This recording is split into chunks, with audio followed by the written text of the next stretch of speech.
solemnly swear that I will support the Constitution of the United States, that I will support the Constitution of the United States, the Constitution of the State of New York, the Constitution of the State of New York, and that I will faithfully discharge my duties, that I will faithfully discharge my duties of the office of Governor of the State of New York, of the office of Governor of the State of New York, to the best of my abilities, so help me God. So help me God.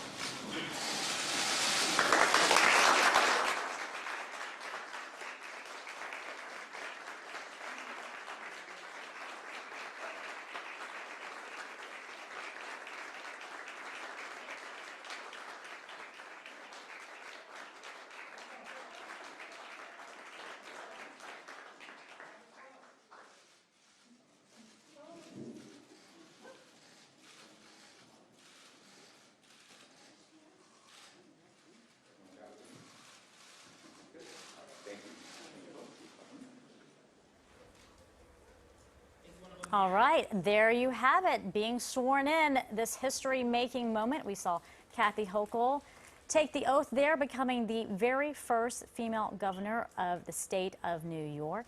And looks like she's going to head to the podium. Let's take a listen. You'll soon find that brevity is the hallmark of my administration. I also want to thank everyone for joining us this morning, and particularly Chief Judge DeFiore, who graced me by wearing the same robe that was worn by the first female Court of Appeals judge, Judith Case. So there is some symbolism in her attire this morning as well. Also, I want to thank Pastor Solomon Dees from Wilburn Temple for gracing us and reminding us of the presence of God here today. I've worshiped with him a number of times, and I wanted him to bless this gathering and bless my administration. I also want to thank our leadership who's here today. Our Assembly Speaker, Carl Heastie, Majority Leader of the Senate, my great friend, Andre Stewart Cousins. We've been on a long journey together, and I so look forward to continuing the relationships that we've had, but even deepening it. So thank you, and I look forward to a conversation with you on the pressing issues of the day immediately following.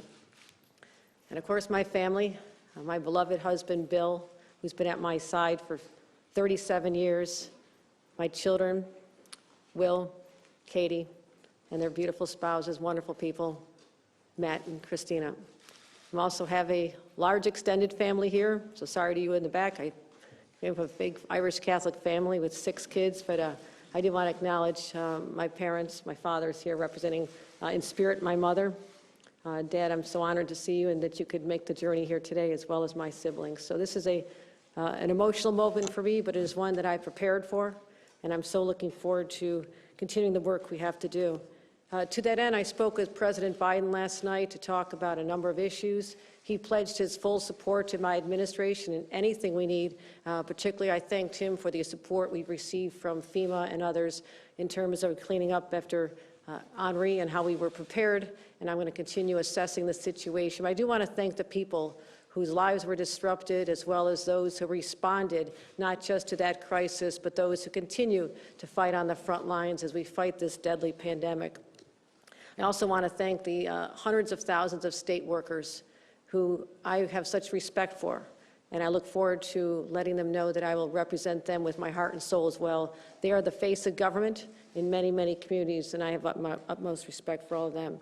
So I just want to tell you briefly, I'll be sharing a number of my priorities with all of you if you would reconvene again at 3 o'clock today.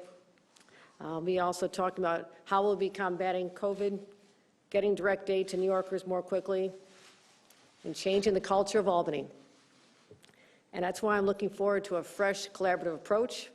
It's how I've always conducted myself. It'll be nothing new for me, but it's something I'm planning on introducing to the state capitol. So I'll be heading to a meeting very shortly with our leaders here. We have much to discuss. We'll be reporting on that afterward.